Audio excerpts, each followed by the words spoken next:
chers internautes, bonjour ou bonsoir. Cela dépend de l'heure à laquelle vous suivez cette émission, votre nouvelle émission Réma.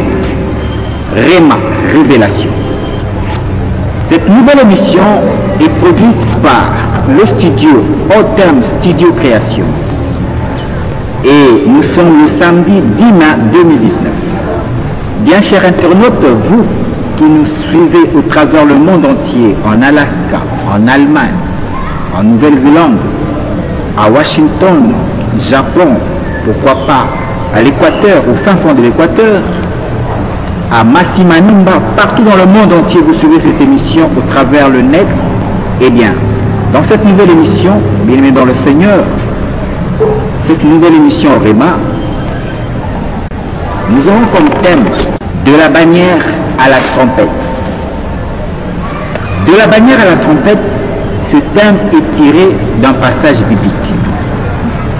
De la bannière à la trompette est tiré, n'est-ce pas, du livre de Ésaïe 18, verset 3. Nous allons lire tel que vous allez voir dans cet écran géant. Il est dit ceci: vous tous, habitants du monde, habitants de la terre, voyez la bannière qui se dresse sur les montagnes, écoutez la trompette qui sonne. Bien chers internautes, dans ce passage de Ésaïe 18, verset 3, est tiré notre thème que nous allons débattre aujourd'hui, intitulé « De la bannière à la trompette ». De la bannière à la trompette est riche en révélations, pourquoi pas pour notre nation, la RDC. Mais avant d'entrer dans le vif du sujet, permettez-moi, n'est-ce pas, bien chers internautes, avec votre permission, permettez-moi de saluer tous ceux qui soutiennent cette émission, tous ceux qui sont au four et au moulin, les héros dans l'ombre, comme on les appelle. Je m'en vais saluer, n'est-ce pas, à la coordination, notre Big Daddy, le prophète Laurent Bonyanga. Je m'en vais saluer à la réalisation, Laurie Soumaïli, à la caméra, Joseph Lumwenga, Jérémy Yago. Et je salue aussi, n'est-ce pas, Nana Mayavanga, Bijou Mayavanga, Skola Mayavanga, Serge Gisèle. Et je salue Pasteur Gilles Bazola, pourquoi pas, Nike Melulanga. Je salue tous les fidèles de l'église Mission Trompette. Je salue du côté de Mirev TV, je salue Blanchard Bolola. Je salue le pasteur Eli Nachankole. Je salue aussi, n'est-ce pas, le prophète René Mini Badjoukou. De la bannière à la trompette.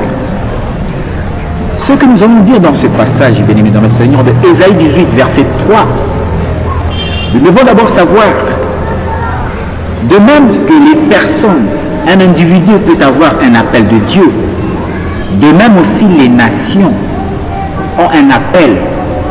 Ils répondent par un appel de Dieu. Les nations, dans le concert des nations, chaque nation a une portion, a un brin de révélation, de mission qu'il porte dans cette vision globale que Dieu a pour toute l'humanité. Le dessein de Dieu pour toute l'humanité, eh bien, chaque nation a une portion dans cette vision globale de Dieu. Et voilà pourquoi notre Seigneur Jésus-Christ, lorsqu'il était à Nazareth, il ira dans la synagogue, il trouvera dans le livre de Ésaïe 61, il va dérouler le livre de Ésaïe, et il trouvera, n'est-ce pas, dans le livre de Ésaïe 61, il était écrit sur son sujet. Lorsque nous prenons le livre de Ésaïe 61, il est dit: l'Esprit du Seigneur est sur moi, car l'Éternel m'a oint de bonnes nouvelles aux malheureux.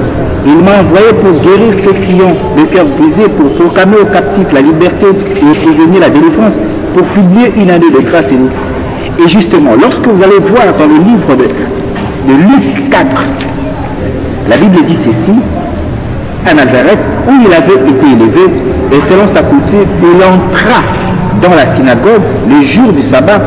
Il se leva pour faire la lecture. Et on lui remit le livre du prophète Ésaïe. Léon déroulé, et il trouva l'endroit où il était écrit: Seigneur est sur moi, parce qu'il m'a oint pour annoncer une bonne nouvelle aux pauvres.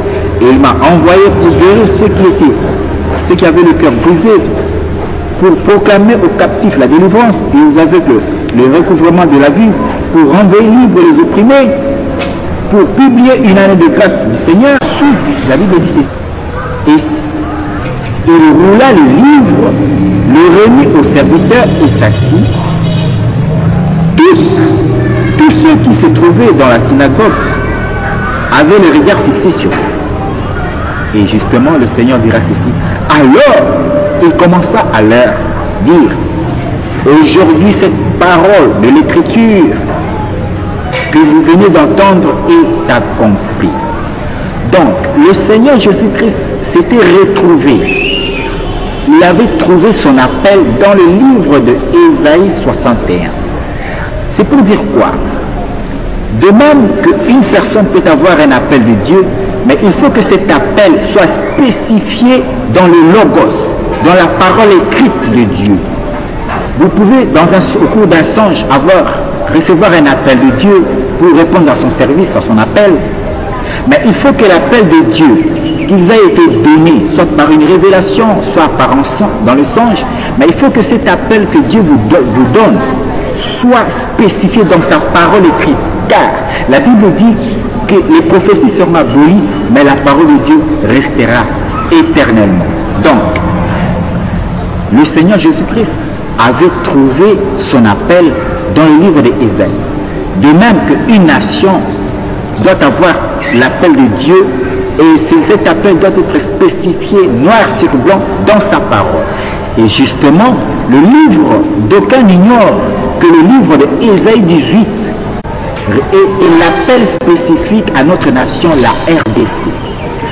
Ésaïe 18, c'est l'appel spécifique pour la nation RDC. Et justement, dans cette émission Réma numéro 1, nous allons décortiquer le verset 3 de cet appel de Dieu pour notre nation, la RDC.